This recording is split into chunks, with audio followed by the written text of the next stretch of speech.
put it here so when he looks at it, he looks this way. Okay? Whenever you're ready. Okay.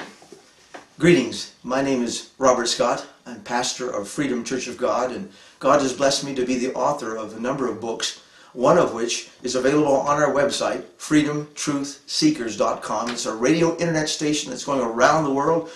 No advertising for the moment, just word of mouth, and it's spreading because we have truths that have not been revealed to the Christian church. God says He's going to restore all things in the end time. These are the last days. And we're seeing sickness abound as we've never seen, and even among Christians. And Christians, you see pastors and evangelists and big names die, sometimes at a young age. And people say, well, why didn't God heal them? Why doesn't God heal me? There are many Christians that are fighting battles. They're in a wheelchair. And sometimes they want to stay in the wheelchair, and that's the reason God hasn't brought them up out of the wheelchair. There are all kinds of reasons. Now, I was sick. I got close to death back in 1986 as a pastor in Quebec City. There were a lot of curses coming against me, and of course, I had not forgiven a boss in the ministry in France that for many years. And because of that unforgiveness, and by the way, we have some powerful articles on unforgiveness and forgiveness from our youth pastor, Scott Bishop, that are available if you listen to freedomtruthseekers.com. And especially if you tune into Youth Alive, our new youth program on Saturday nights every 2 weeks, you'll get answers to some of the impossible questions from some of our hopeless youth. But we want to give hope. And this book, actually, even though it's phrased negatively, why doesn't God heal me? There is a reason why God does heal us, because He loves us. But you see, we have been attacked with unlovability as a church. And whether it be youth or older people, of course I'm not an older people, but if the youth or young people or middle-aged people are dying, and I almost died. I cried out to God. I didn't understand healing as I should. I just said, Father, I'm only 35. And as far as I understood it, it was 70, you know, where you should live to 70. So I'm only halfway through. And I was not even halfway through, and I said, God, help me, help me. I got so many sins in my life. I may be a pastor, but I need help. I need help. Don't let me die.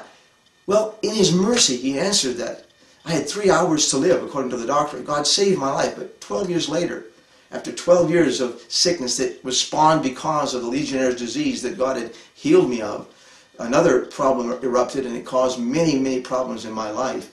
Well, God healed me of 2 incurable illnesses 12 years later.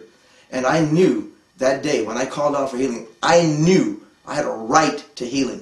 I knew that God loved me. I knew that He had a plan to give me a future, a hope. He was not going to let me live with this sickness. He wanted me healed. A lot of Christians don't believe that God says that He really wants to heal them. It is His will to heal. He says He forgives all our sins and heals all our diseases. So why are Christians sad and sick? Because we haven't accepted our authority in Jesus, and we haven't understood why God doesn't heal us. There are reasons why. Mine was unforgiveness. I had not forgiven a boss. God could not forgive me and heal me until I acknowledged that. I did acknowledge it. 7 people laid hands on me, and that day I was healed. I know God is real, that He heals. And you can know that God. You can know Jesus, Yeshua in Hebrew, who is the healer. And you can know why. Maybe you have not seen that healing manifested in your life. We're going to be seeing more and more pestilence that are prophesied for the United States, Canada, and for the whole world. We know that God is real. Those people in Haiti who were believers, some of them cried out to Jesus for days and days under the rubble. Jesus, help me, Jesus, and thank you, Jesus, for getting me out. He came to their help. He rescued them, those who knew the real Jesus. And He will rescue you, and He will heal you if you come in agreement with His laws of love, and He will give you the strength to keep those laws of love. And that's what this book is about. Why doesn't God heal me? You will learn also why He does heal you, because He loves us. And He has a plan to bless us, to prosper us in every way, even financially. This book reveals the keys. It's like an encyclopedia of healing that will be a blessing to you.